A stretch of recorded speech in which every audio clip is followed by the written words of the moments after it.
undoubtedly one of the most dangerous places on the entire planet, plagued by drug warfare and the mysterious violent deaths of hundreds of women and girls since the early 90s. Ciudad Juárez sits just across the border from the US city of El Paso, Texas. Amongst the thousands killed overall, well over 300 women and young girls have died since 1993, with local groups believing the real numbers to be far, far higher. The cause, the drug trade, but also sex slavery, even satanic rituals. There have been many federal and state investigations, but still the authorities seem unable to identify most of the killers or even establish strong motives. Some have been arrested and imprisoned, but often claim their innocence.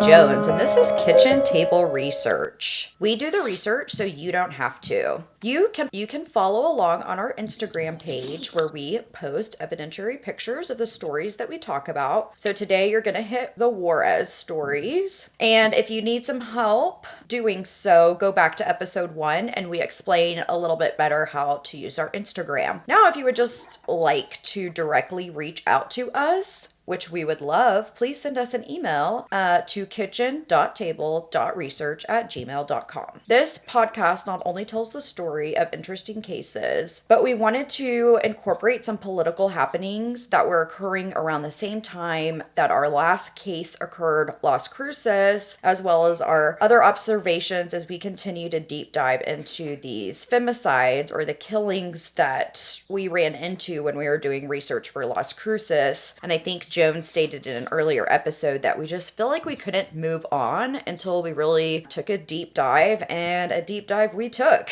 Jones is going to start us off. Strap on your seatbelts because this one is going to take you for a ride. Well, hi, this is Jones. Hey. This next episode is the most twisted, convoluted, insane case.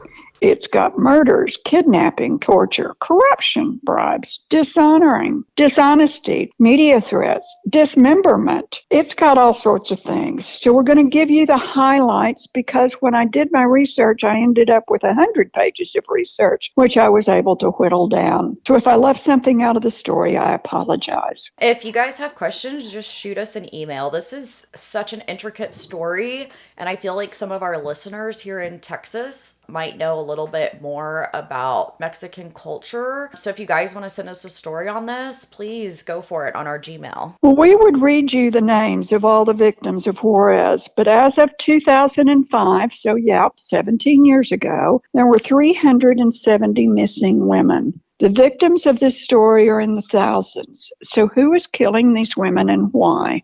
Mexico calls him the Juarez Reaper, and his body count is 370. So who is the Juarez Reaper? First of all, we're going to cover the murders of the young women and the mass graves they were found in. Second, we're going to attempt to give you some suspects and leads. Third, we're going to discuss some social constructs that have contributed to the problem. And 4, we're going to review the ongoing and current issues as they relate to femicide in Juarez. And if the statistics are available to answer the question, are we making headway in the crime against women, and what mechanisms have been implemented in Juarez to evoke change? Today's episode investigates the murders of women in and around the cities of El Paso, Texas, and Juarez, Mexico. There have been several mass graves full of women's bones, hair, teeth, shredded clothing that have been found around the area beginning in 1995. El Paso and Juarez are located across the Rio Grande River from each other in the far western part of Texas. The main bridge connects the two downtown parts of the city.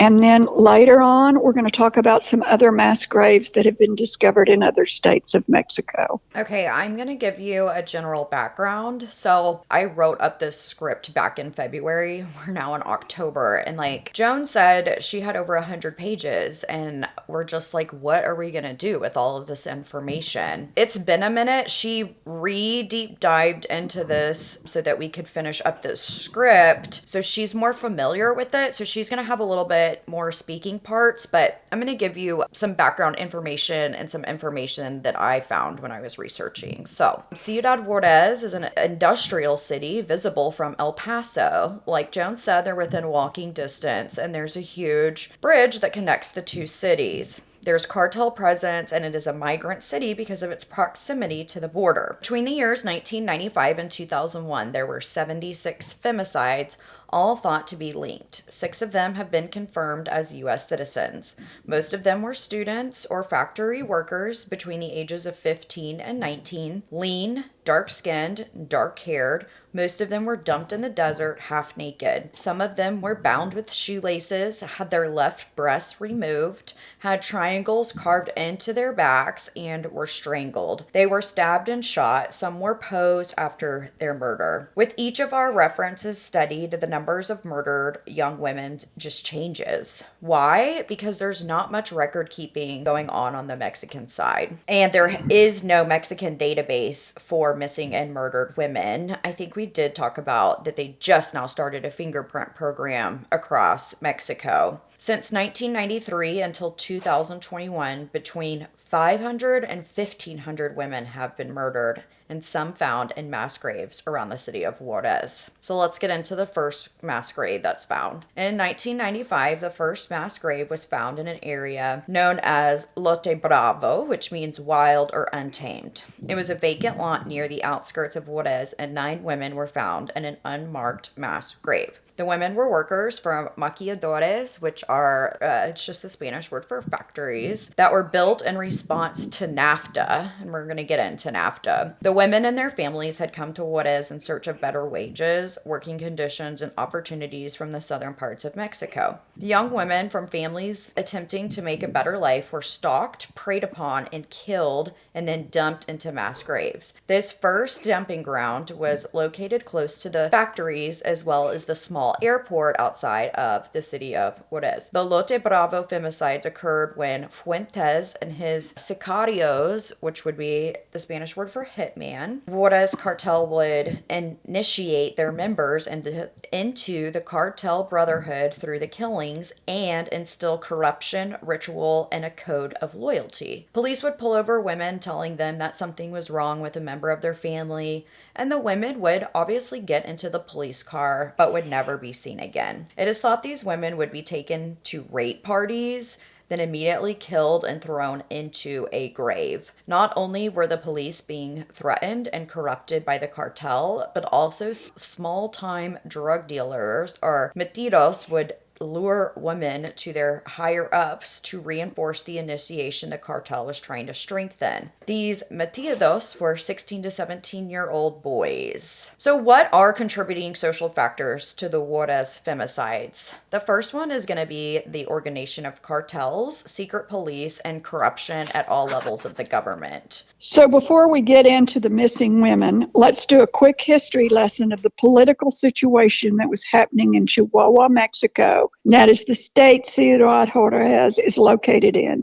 If you have watched Narcos, Mexico, then you might be familiar with this story. In 1987, Amaro Fuentes assassinates the first in command of the Juarez cartel, whose name was Rafael Aguilar. This would set off violence across the region, and since Fuentes was now the new cartel leader, he brought in his sicarios, or hitmen, and began corrupting the police agencies in Mexico.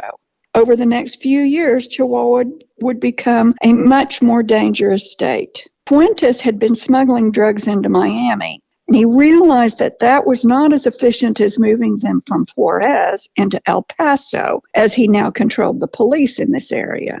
The Juarez route, also known as the Juarez corridor, is estimated to move 70% of drugs worldwide throughout this region. Unbelievable. Fuentes was also known as Lord of the Skies, for he established jet routes from Mexico to the U.S. He was heavily sought by authorities and supposedly died in a Mexican hospital in 1997 while undergoing extensive and expensive cosmetic surgery to change his appearance. You're going to not believe this. He was worth $25 billion at his death. Before this, the border had always been relatively safe to cross. My family lived in West Texas at the time, and we frequently went to Juarez and El Paso, and we bought things and we ate out, and we just had a generally fun time.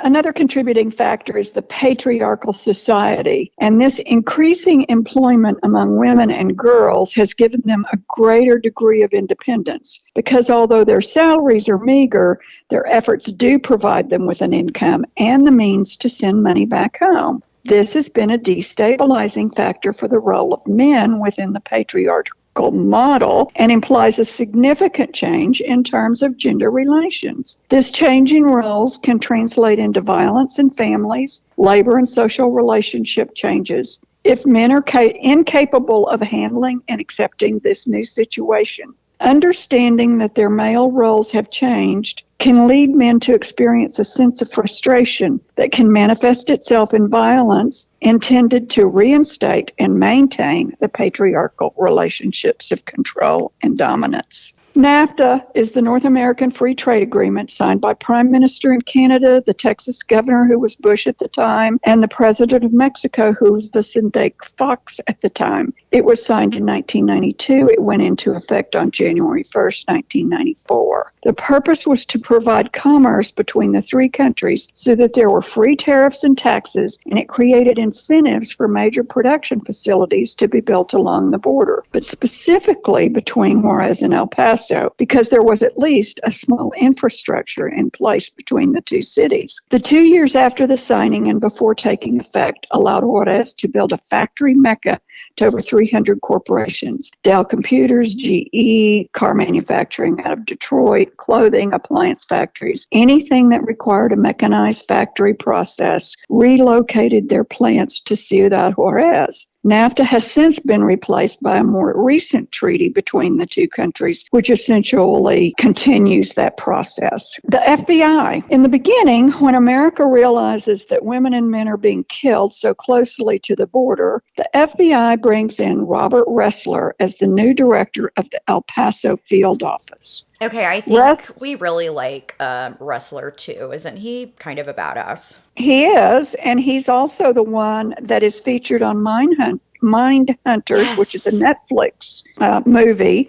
He's series. Is the FBI agent who coined the term serial killer, and he interviewed and profiled serial killers for the first time in the 1970s. FBI agent Hardwick, the director before Wrestler, said it just felt like an ethnic cleansing by a lone American that lived in El Paso. So Wrestler sets up a forensic pathology lab and morgue, and he brings Mexican women across the border for a proper autopsy, and also so that Wrestler could begin to profile and make connections between the murders, who were thought to, at that time, to be the work of a lone serial killer. He was able to connect 34 murders to one individual, and they thought that there were two perps that were killing men and women at the border, not necessarily in cahoots with each other, but maybe separately or maybe in cahoots. It's very rare for two serial killers to work together, though, so I don't believe that theory. I think they had two separate serial killers, if that's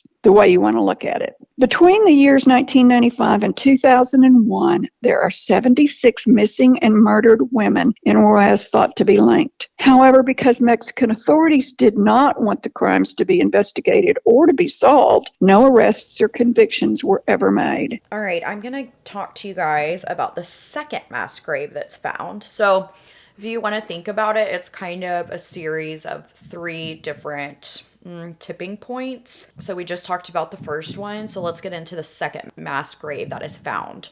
In February of 1996, in the Lomos de Polio Dune area outside of Juarez, there were 17 women's bodies found. There were certain repeated characteristics from the Lote Bravo murders from the previous year. Shoelaces around necks, the left breast cut off, and intentional marking left on the bodies that had not been ravaged by animals. And then let me go ahead and talk about the third mass grave, and Jones is going to dig into some political stuff a little bit further. The third mass grave is found in 2001. Another woman's mass grave was found within the city limits of Juarez in a cotton field not far from the center of town. It was dubbed Campo Algodonado.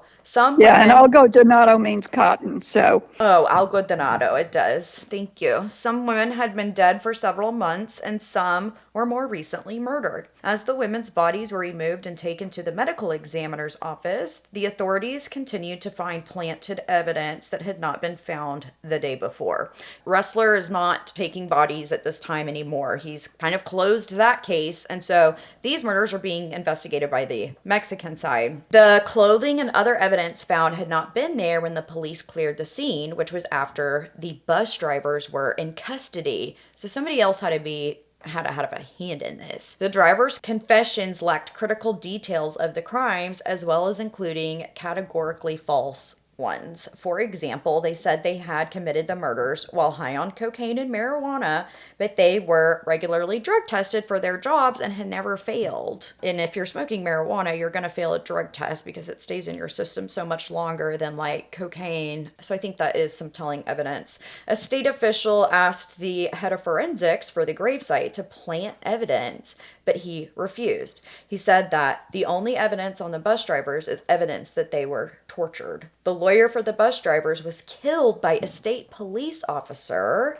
who ironically was then assigned to the anti-corruption unit in Mexico. So this is how far the corruption goes. The bus driver's subsequent lawyer received threats and he would meet the same fate. When the judge for the bus driver's case was presented with photos of the wounds, the judge claimed that the lighting was too dim to see anything, and so the confessions remained admissible. They tried the bus drivers. Oh, they can't see They wanted to show the wounds because on of the their lighting. body. Like it's shadows from the photography. Right, and so the judge said, confessions stand. Oh, okay. Not good. Go ahead, Jones. Yeah, not good. Before the scene had been cleared, the Attorney General announced that these two bus drivers had confessed to the murders of the 8 women that were found. During the press conference, again, the drivers lifted their shirts displaying numerous wounds and said they had been coerced to confess. Cattle prods, waterboarding, beatings. One of the driver's wives said that 3 days before the alleged confessions, armed men in Halloween masks had kidnapped her husband from their home. Okay, that is like really scary. It is. Well, and you know, again, I mean, it's just across the border. I mean, and we're talking like you can walk from El Paso down to Juarez in 10 minutes it takes to walk that bridge? Yeah, maybe. Yeah. Maybe. So more femicides continued into the years following the cotton field murders, and mass graves were found in the towns of Madera and Veracruz into the 2020s. That's 2 years ago. The murdered numbers vary greatly because the police were reluctant to file any missing persons report and were never seen to search for any of the women despite massive protests from their families and the citizens of Mexico. The officials often made fun of and defamed the missing women, stating, if we blame the victim, then that excuses the police from ever having to search. Very little evidence was collected, or if it was collected, it was contaminated from the crime scenes and the victims. The reputable journalists of the Juarez newspaper, El Diario, and the El Paso newspaper, the Sun-Times, attempted to separate fact from fiction, but these reporters were often threatened, stalked, scared, and even murdered. An attorney was murdered after he took on one of the bus driver's cases. It was a dangerous time for the media. Experts who have been following the cases of disappearances and murders in Ciudad Juárez since 1993 have been unable to determine with 100% certainty what the motives are. There's one theory, the serial killer theory. The first one is that there's a serial killer loose. There's a man named Abdul Sharif, who is an Egyptian national. He was deported from the U.S. and arrested and implicated in the Mexico murders. He was supposedly deported from the U.S. for things like rape and torture of women, although I don't believe he committed murder while in the United States. Even supposedly directing the murders from his jail cell. He died in some year, in jail. So while he may have been a lone serial killer in the beginning, he can no longer be a suspect because he's dead. In addition, there was a man arrested in Texas known as Railroad Killer. He has been put to death, but the timing is right, and it's perhaps that he committed murders when he went to see his mother who lived in El Paso. Another gentleman that was also executed in Texas who may have been part of it, and there's another gentleman in New Mexico who also may have been a lone serial killer. So those two people are out there. I remember when that railroad killer was, because we were living in Dallas and we lived right behind railroad tracks. Mm-hmm. And I remember when they were looking for him because, I know he probably wasn't riding the trail behind our house, but hell, who knows? Well, this is an offside funny story, but we had a next door neighbor who was absolutely convinced that the railroad killer was coming up and down our railroad tracks because they always just whizzed by, no big deal. And then they started slowing down. So she convinced herself and me that they were slowing down so that he could jump off. And that he was just a stone step away from us. Like, why would he slow what is he now driving the trains and slowing them down? But anyway, it was that same. Yeah, she could be the Karen in this I was going to say, is she our colloquial Karen? Okay. Let me present to you quickly the scapegoat theory. There is an absolute certainty among reporting agencies that the persons who have been implicated as culprits by the Mexican government are smokescreen and scapegoats. Like, freaking obviously. Well, and this is like the bus drivers. Right. You know, they're implicated, they're tortured. If they don't confess, they're going to get killed anyway. So, of course, they confess. Or their lawyer's going to get killed. Or their lawyer's going to get killed. Daughter. Exactly. As American business had moved across the border, owners of these maquiladores, known as the improprios, developed their own code of murder for sport. They would change transportation schedules for women, and in that darkness, the women would disappear. Then they'd blame the women for being out late or because they were wearing shorts or a short skirt. It became the women's fault. According to these improperios, victim blaming. Reporters would learn information and even names, and then reporters were killed and others were threatened. These improperios are extremely private. It is believed more mass graves will be found on the private properties of these improperios in due time. It's as if Mexico is exploiting its women for sport and money. Okay, so this is the theory that I believe. I think that this is like an Epstein type situation. Well, and we're going to get to Epstein down here in a bit. Ooh, yay. There's another couple of theories: organ trafficking and the production of snuff films, neither of which anybody on either side of the border believes is a possibility. So those have been basically eliminated. One of the biggest problems that we have is the impunity theory, and it's not a theory because it's for real. Everyone agrees femicide in Juarez feeds, on the one hand, on judicial, police, and governmental impunity in a state that is strongly influenced by drug trafficking, and on the other, on a society dominated by patriarchy and male chauvinism that deeply undervalues and underappreciates women and considers them practically invisible. And I actually learned in my Spanish class when I was in college and we were talking about machismo, that masculinity that really does dominate the Mexican culture.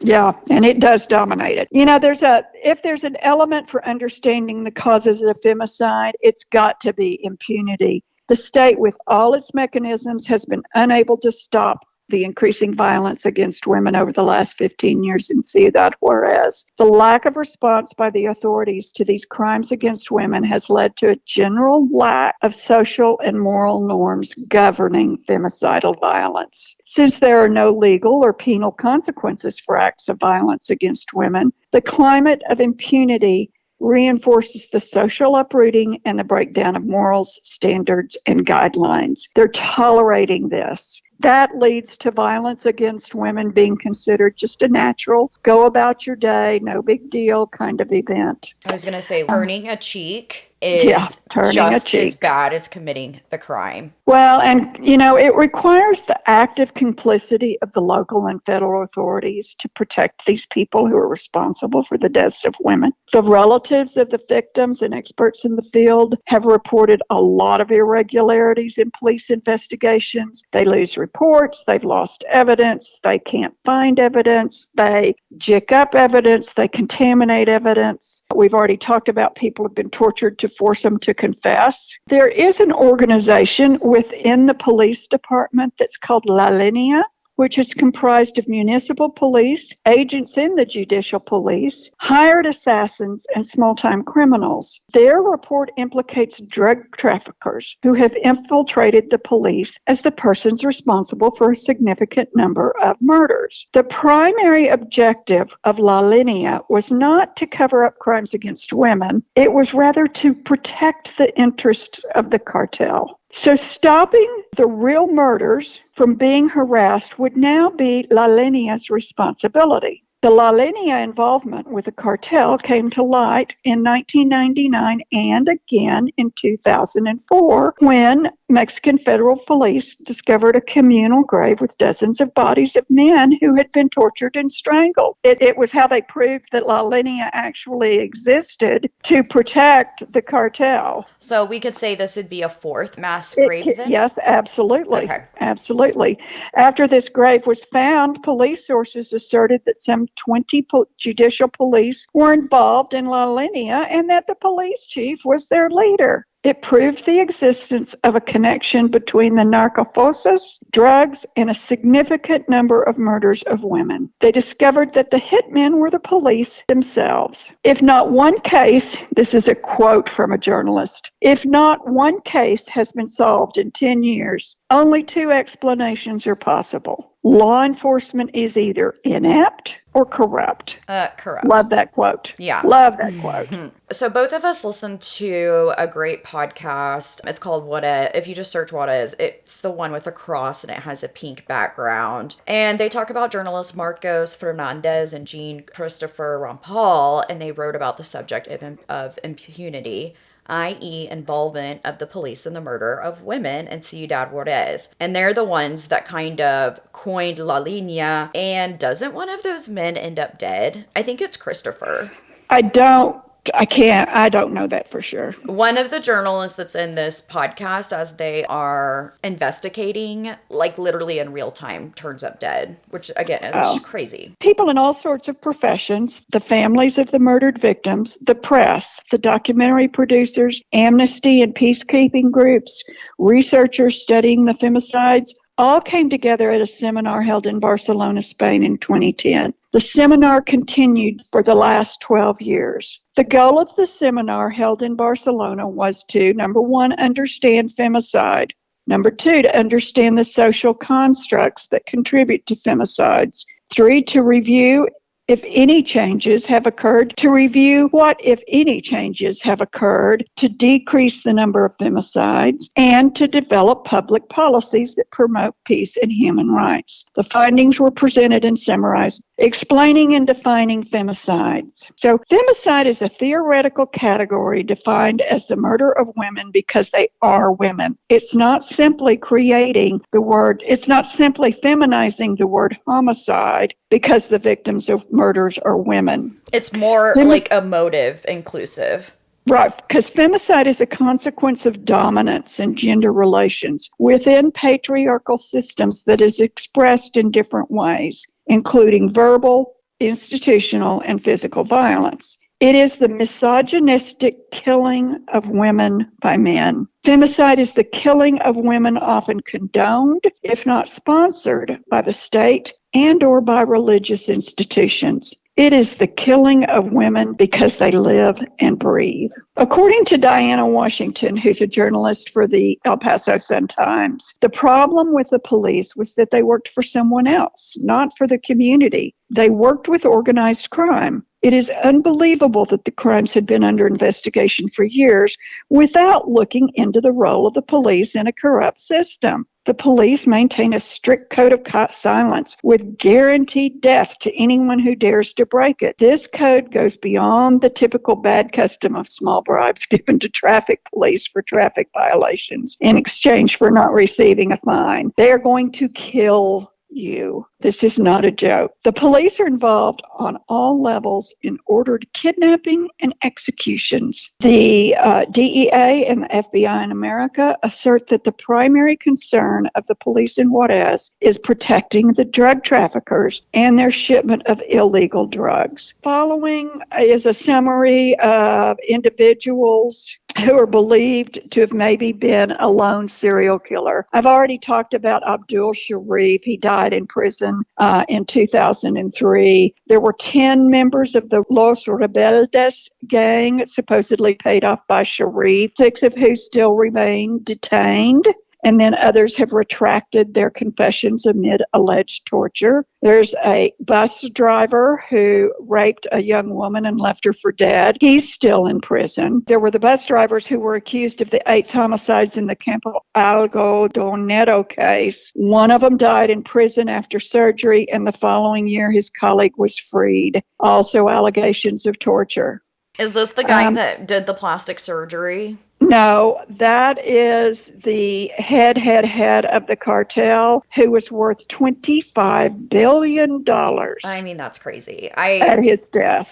I told this story the other day when we were talking about this, but I'll go ahead and say it again. So when I was in high school, Nip Tuck was the show to watch, and I was super into it. And in one of the seasons, they are kind of taken by the cartel, and he changes the face of the main cartel member, like basically with a gun to his head. Yep. So, of course, at the time I'm thinking, oh, this does not happen. This is a TV show. And lo and behold, holy shit, it does happen. Yeah. So the Mexican authorities just closed rank and refused to follow any other line of investigation other than it's a serial killer. It's a serial killer. Well, we know that that's not true because we've got cartels and all the other social constructs that we talked about. These people are like dead or in jail. Right. And the killings continue. Does anybody not find that unusual? Okay. Mexican authorities ignored the FBI's warning that 750 paroled sex offenders were living on the U.S.-Mexican border in 2001. The decision to ignore the warning was based on the premise that the person responsible for the femicides were already in prison. And it was not the first time that the FBI advised political and police leaders in Ciudad Juárez to investigate known serial killers to see if that was in fact the motive behind these killings. So that's 750 paroled sex offenders is where the McDuff laws come in. Exactly. And it's like, do you tell the population, you're like, hey, El Paso, we're going to release 750 sex offenders, so have fun with that. Right. In June 1998, 3 years after the first murders, Robert Ressler, an instructor and criminologist, comes to head up the FBI office in El Paso. The theory that proved to be thoroughly investigated was the one from 2 profilers, both Ressler and a Canadian criminal investigator. Robert Ressler, who we know was head of the FBI office in El Paso, asserted that the personality of this railroad killer fit one of the profiles that we were able to establish for a serial killer who targeted women. He could move easily throughout the cities, cross the border with ease, and disappear into a crowd. The autopsies of Resendez's known victims in the United States showed a great deal of similarities with the forensic evidence that we were able to gather for the crimes in Ciudad de Mexico. In the opinion of both criminologists, he could be the perpetrator of some 15 members. Of course, he's always denied any involvement in the crimes against women in Mexico. He died by lethal injection in Texas in 2005. I'm gonna make sure that we have a picture of him on Instagram. But, I'm so glad that they could solve 15 out of 700 murders. Exactly. Near the end of the investigation, Ressler comes up with another name. This is a 60-year-old man who lived in Truth or Consequences, New Mexico, which is near the Texas-Chihuahua border. Police confirmed that he had made several trips into Ciudad Juarez before he gets arrested in 1999 and charged with several accounts of sexual abuse, rape, and murder. So he's arrested in 99, so there's no way he could have committed the Cottonfield murders. He dies in prison. David Parker Ray that we're talking about, and he is known as the Toolbox Killer. And Jones said he was put in prison in New Mexico and died there from cancer, but he's one of the worst serial killer. He has this videotape that he would play for women that he would pick up, and you can go listen to it, and it's one of the worst things I've ever heard. I would never subject myself to ever listening to that tape again. It's terrible. Okay, well, thank you for sharing that with us. Yeah. Okay, so here we're going to complicate things again. There's another serial killer that Mexico officials decided to investigate. His name was David Leonard Wood, and they quit investigating him because the state of Texas put him to death by lethal injection, and he's accused of murdering girls throughout the 80s and 90s. So since then, the theory that points to a single serial killer as the main cause and author of these crimes has lost strength. I want to talk about the next group of people that could be involved, the involvement of influential, wealthy, and powerful people who are called juniors for the femicides. Journalists did not hesitate to implicate the involvement of wealthy, powerful players in the deaths of women in Ciudad Juarez. In a series of reports about the death, one of the journalists states that different anonymous sources confirmed that they had taken part in orgies organized by these juniors, and others said they had been raped by groups of influential men. These women were used for orgies and later killed for sport. She names names, but we're not going to do it. If you want to go listen to that, go listen to that podcast. Yeah. If this is interesting to you, go there. The forensic medical examiner in Juarez, they pressured him to manipulate the crime scene in the Cottonfield murders. They wanted him to put strands of the victim's hair in the van and to make sure the drug tests of all the people arrested were positive. The ease with which judges, experts, and public agencies are manipulated, and the impunity of the officials who were responsible for the irregularities. Only one way to stop the torture is to punish the torturers. Laws, campaigns, speeches, they don't do anything. As long as these officials who commit these criminal acts are not punished, the doors will always be open. And that's a quote from Oscar Maynez. He, like I said, he was the ME in Juarez. He resigned immediately after he refused to plant evidence, but they were going to fire him anyway. So, I'm going to give you some of the solutions that they've come up with. This is the first one. This is hysterical. The community should apply a curfew. All of the good people would be in their homes with their families at night. And the bad people, they would be outside on the street. Tell the women that they have to be at work at 7 p.m. So that sounds like a corrupt official might have made that statement. That's just like throwing a Band-Aid over a missing leg.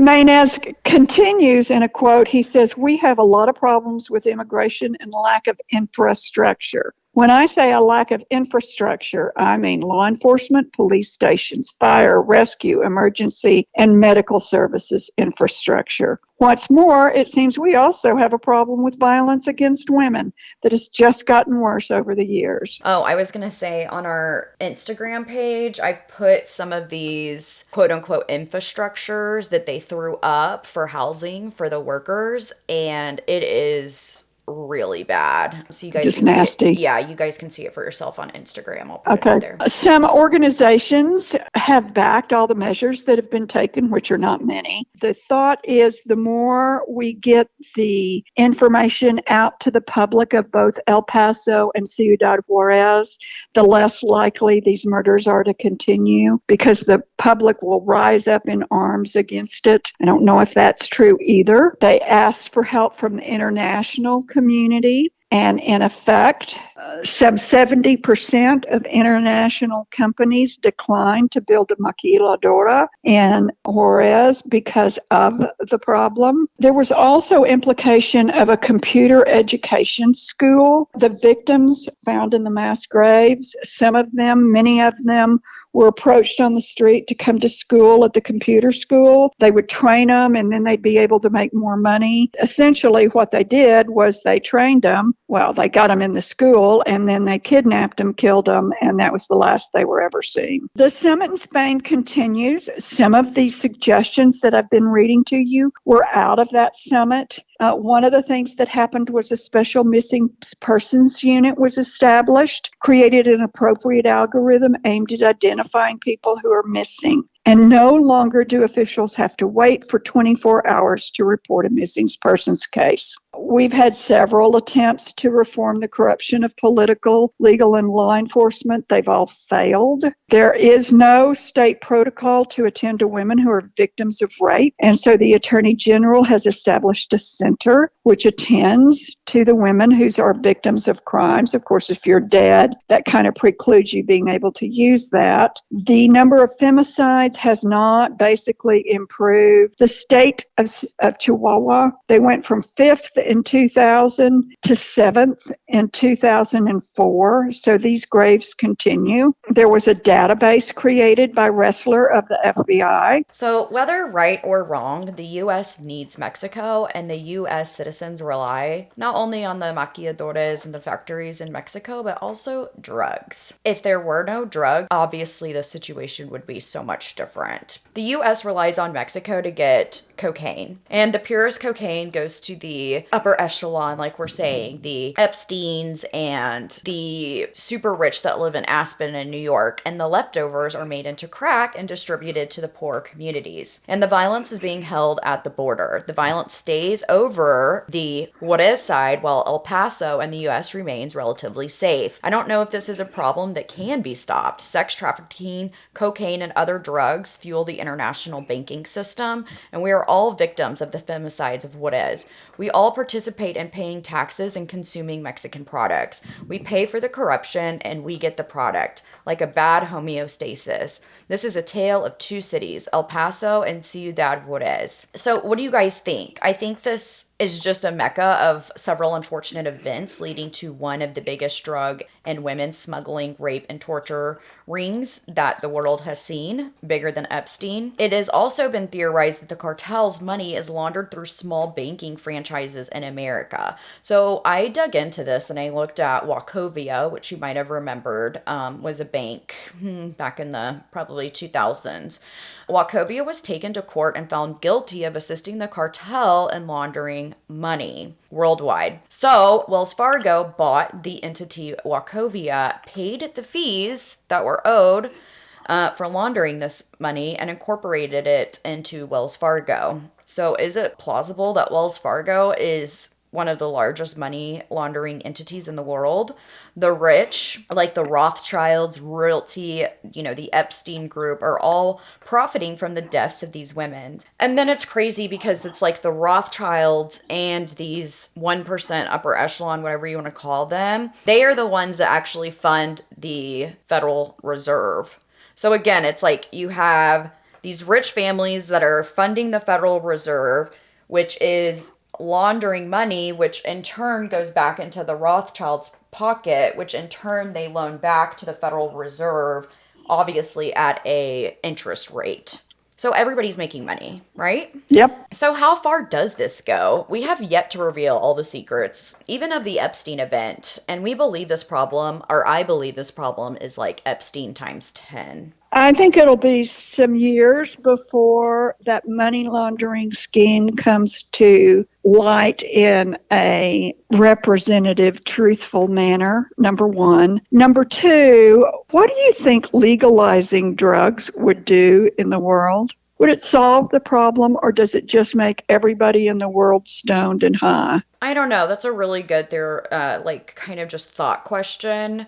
I know they've done it in some, I want to say like Scotland or Ireland, they've decriminalized a lot of drugs, but if you're caught driving with driving under the influence, the repercussions of if you commit a crime and are on drugs are much larger than if you just accidentally hit somebody and you're not drunk.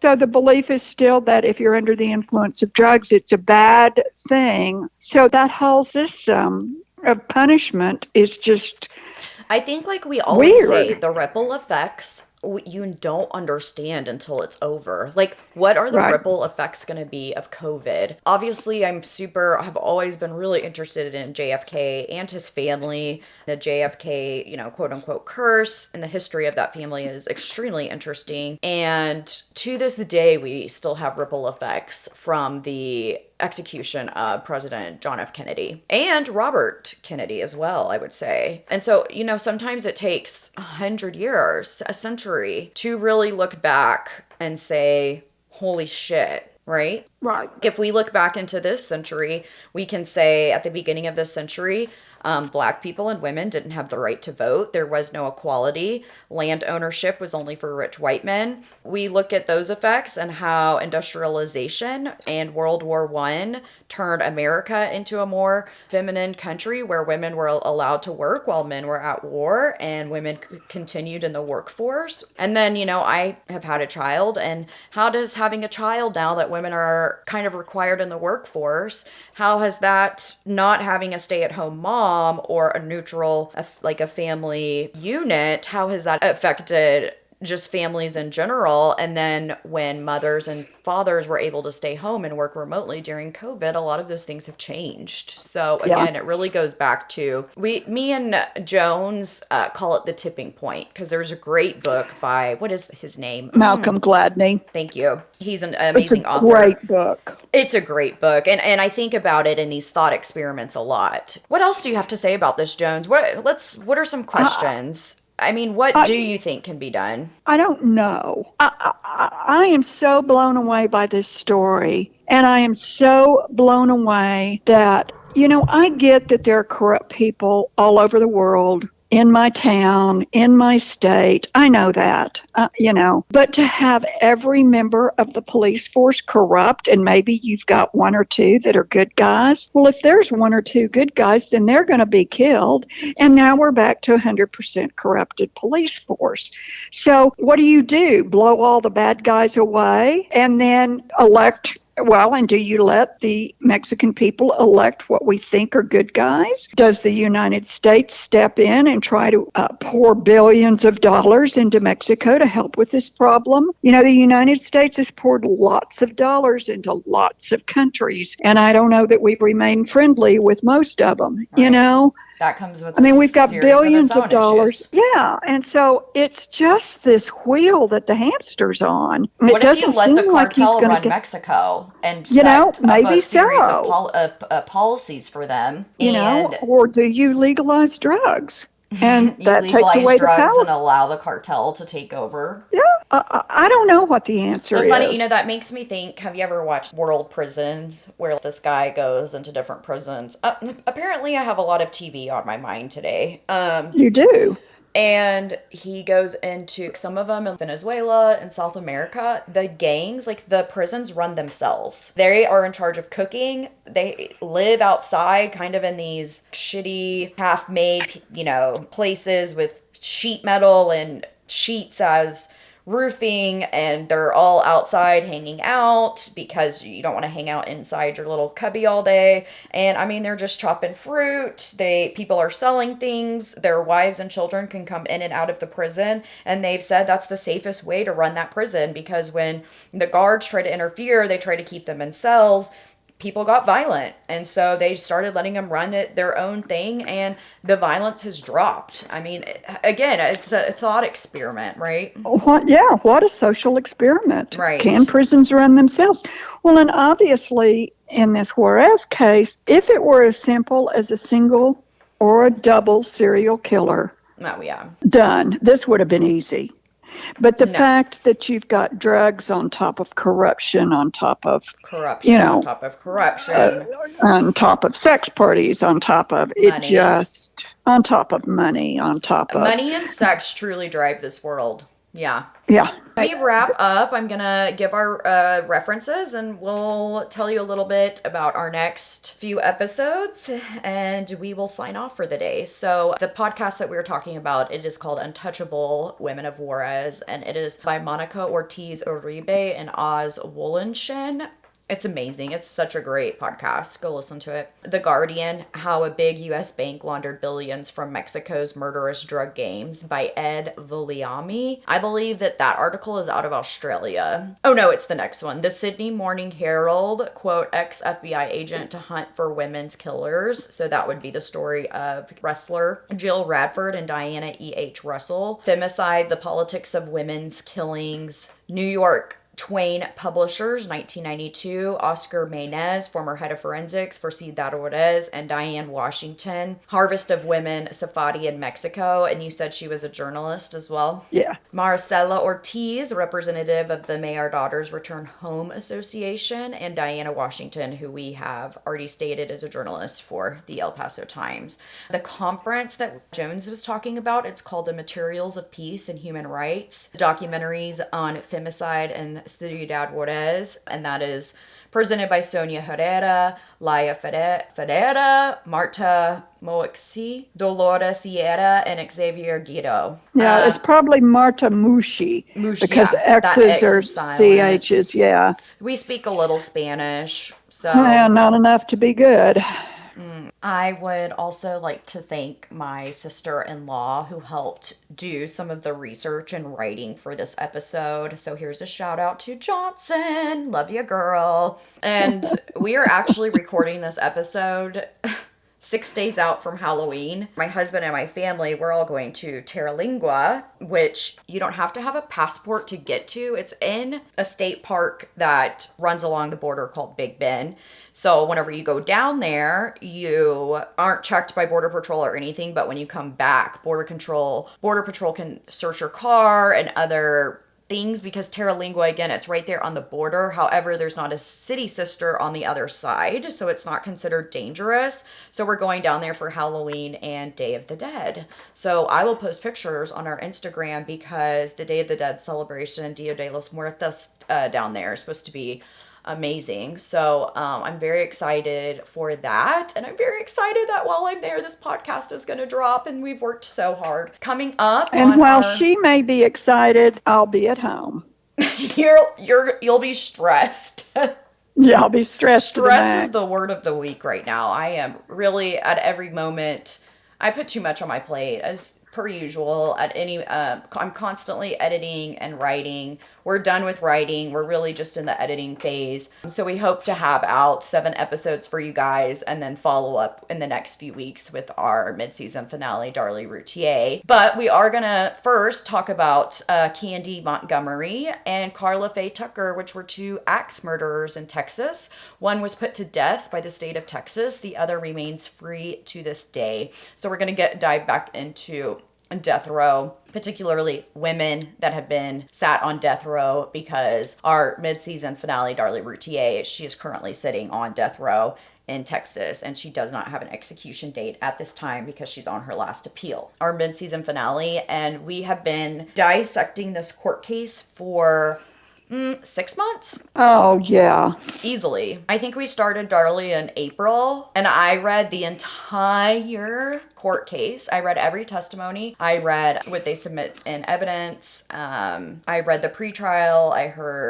Everything. And I think we're really going to blow you away with this story. Like I said, whether you've heard it and believe she's guilty, which is what the consensus is, or if this is the first time hearing this story, we really think that you'll like it as our mid-season finale. We